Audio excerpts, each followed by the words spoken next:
여러분 반갑습니다. 월요일 화요일 큐티 본문 고린도후서 5장 1절에서 5절입니다. 부활의 몸을 향한 갈망이라는 제목으로 말씀을 나누려고 합니다. 어, 오늘 본문에 보면 그 땅에 있는 우리의 장막집이라는 단어가 나오고요. 또 하늘에 있는 영원한 집이라고 나옵니다. 이 땅에 있는 우리의 장막집은 무엇을 의미하냐면 우리의 육체, 현실적인 우리의 육체를 말합니다. 쉽게 얘기해서 우리의 몸이 결국은 죽기 마련이죠. 썩어 죽을 수밖에 없는 우리의 육신을 땅에 있는 우리의 장막집이라고 얘기합니다. 그러면 이에 대비되어서 나오는 하늘에 있는 영원한 집은 무엇일까요? 어떤 분들은 하늘에 있는 영원한 집을 천국으로 생각하지만, 하늘나라로 생각하지만, 사실 땅에 있는 우리의 장막집과 대비되어서 이 하늘에 있는 영원한 집은 부활의 몸을 의미합니다. 우리가 예수님께서 재림하시고 또 우리의 몸이 완전히 부활할 것을 믿지 않습니까? 그래서 이 부활의 몸을 의미하는데요. 모든 그리스도인들에게 이렇게 부활의 몸에 대한 궁극적 소망이 있는 것이죠.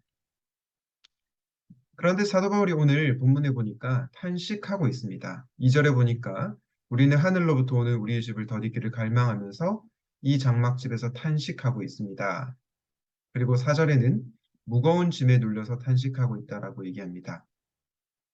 여러분, 이 탄식은 부정적인 의미일까요? 긍정적인 의미일까요? 일단은 부정적인 의미처럼 보입니다. 왜냐하면 무거운 짐에 눌려서 힘들어하고 있고요. 또 이 육신의 몸을 입고 탄식하고 있기 때문이죠. 그러나 반드시 부정적으로만 볼 필요는 없습니다. 왜냐? 우리는 하늘로부터 오는 우리의 집, 즉 부활의 몸을 덧입기를 갈망하면서 탄식하고 있는 것이죠. 한마디로 이것은 절대 절망을 나타내는 탄식이 아니라 궁극적 소망을 갈망하는 탄식이라고 할 수 있겠습니다. 신자는 어떤 자입니까? 신자는 삶의 여러 가지 어려운 일들로 인해서 육신의 아픔으로 인해서 탄식하고 또 힘들어할 수 있는 그러한 사람입니다. 탄식하는 것 자체가 나쁜 것 아닙니다.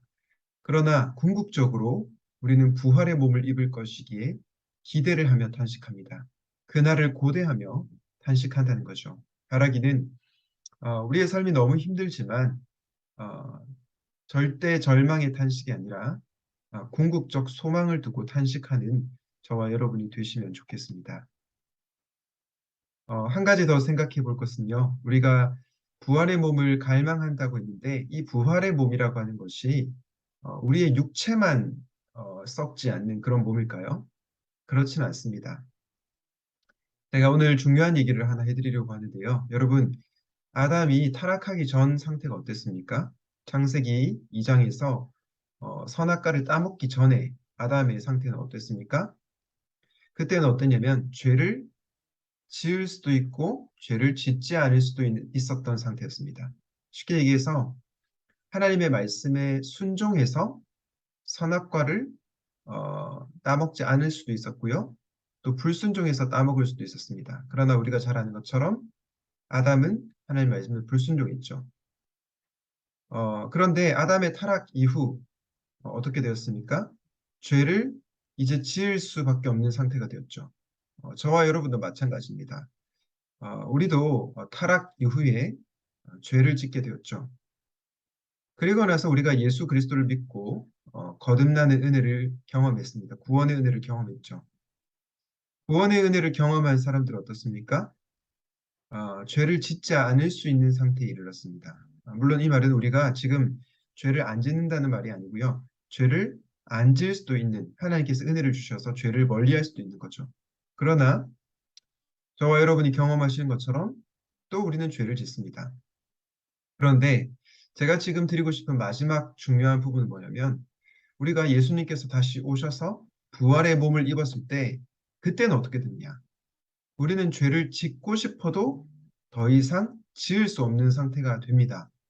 왜냐하면 우리의 몸이 완전히 영화롭게 변화되기 때문입니다. 우리는 이 날을 고대하면서 이 땅을 살아가는 것입니다. 지난번에도 제가 한번 언급한 적이 있는데요. 조니 에릭슨 타다라고 해서 중간에 장애를 얻게 되고 또 휠체어를 타는 장애인 분이 계십니다. 한 번은 이분에게 누가 질문을 했습니다. 조니 에릭슨 타다님, 당신은 천국을 소망하십니까? 왜 이런 질문을 했냐면 지금 장애를 가지고 육신의 불편함을 겪고 있었기 때문에 천국에 가면 더 이상 이런 육신의 불편함을 겪지 않을 수 있다라는 생각 때문에 이런 질문을 했던 거죠. 그래서 다시 이 질문자가 물어봤습니다. 천국을 소망하는 이유가 더 이상 장애가 없는 몸을 원하기 때문입니까? 그러자 에릭슨 타다가 뭐라고 대답했는지 아십니까? 물론 그런 것도 있지만 저는 그것보다 더 이상 죄를 짓지 않는 부활의 몸을 입기 원하기 때문입니다. 여러분, 에릭슨 타다가 어떤 사람인지 알겠죠? 자신의 육체가 회복되는 것도 원했지만 그것보다 자신이 더 거룩한 주님의 백성이 되기를 간절히 원했던 것입니다. 저는 우리 청년의 여러분 가운데도 이런 고백이 있으면 좋겠습니다. 나의 힘든 어려움, 그리고 나의 육신의 연약함, 내게 주어진 안 좋은 상황, 이 모든 것들이 벗어나기를 바라야 할 수밖에 없죠. 우리는 연약한 인간이니까요. 그런데 한 번쯤은 우리가 정말 주님이 원하시는 거룩한 삶을 살고 싶다. 주님을 닮은 거룩한 삶을 살고 싶다. 그 마음으로 부활의 몸을 고대하면 좋겠습니다. 그럴 때 오늘 우리의 삶이, 지금 현재 우리 삶이 정말 거룩한 삶으로 변화될 것이라고 확신합니다. 오늘 말씀을 기억하면서 이렇게 기도합시다. 육신의 어려움으로 힘든 분들 있습니까? 경제적 어려움으로 힘든 분들 있습니까? 부활을 믿고 그 어려움을 이겨내게 달라고 기도합시다. 그리고 더 이상 죄를 짓지 않게 될 완전히 거룩한 예수님을 닮은 그 상태를 고대하며 살아가겠습니다. 라고 기도하겠습니다. 그러나 우리의 현실적 어려움이 너무나 어렵기 때문에 주님 앞에 솔직하게 우리 어려움을 고백하고 주님 주시는 위로를 경험하고 다시 한번 십자가의 길, 복음의 길을 걷게 해달라고 기도하도록 하겠습니다. 부활이요 생명이신 주님, 오늘은 사도 바울이 하늘에 있는 영원한 집, 즉 부활의 몸을 탄식하면서도 갈망하는 모습을 보았습니다. 하나님, 우리 사랑하는 청년들 중에 그리고 사랑하는 청년들의 가족들 중에서 육신의 질병으로 고통받고 있는 이들이 있다면 주님 이들을 불쌍히 여겨주시고 부활의 몸을 입을 것을 갈망하며 그 어려움을 이겨낼 수 있도록 도와주시옵소서. 또한 우리가 부활의 몸을 입기를 원하는 이유가 정말로 예수님과 같이 더 이상 죄를 짓지 않는 거룩한 그러한 모습을 갈망하기 때문임을 기억하게 하옵소서. 그리고 그 소망을 가지고 오늘 하루 거룩한 삶을 살게 하여 주시옵소서. 그럼에도 불구하고 우리 현실이 너무나 힘들다 보니 때로는 탄식하고 눈물 질 때가 있습니다. 우리의 아픔과 우리의 질고를 아시는 주님께 솔직하게 기도하며 나갈 때 주님 주시는 위로를 경험하게 하시고 이번 한 주도 승리하는 사랑하는 우리 청년의 지체들이 다 되게 하여 주시옵소서. 부활이요 생명이신 우리 주 예수 그리스도 이름으로 기도하였습니다. 아멘.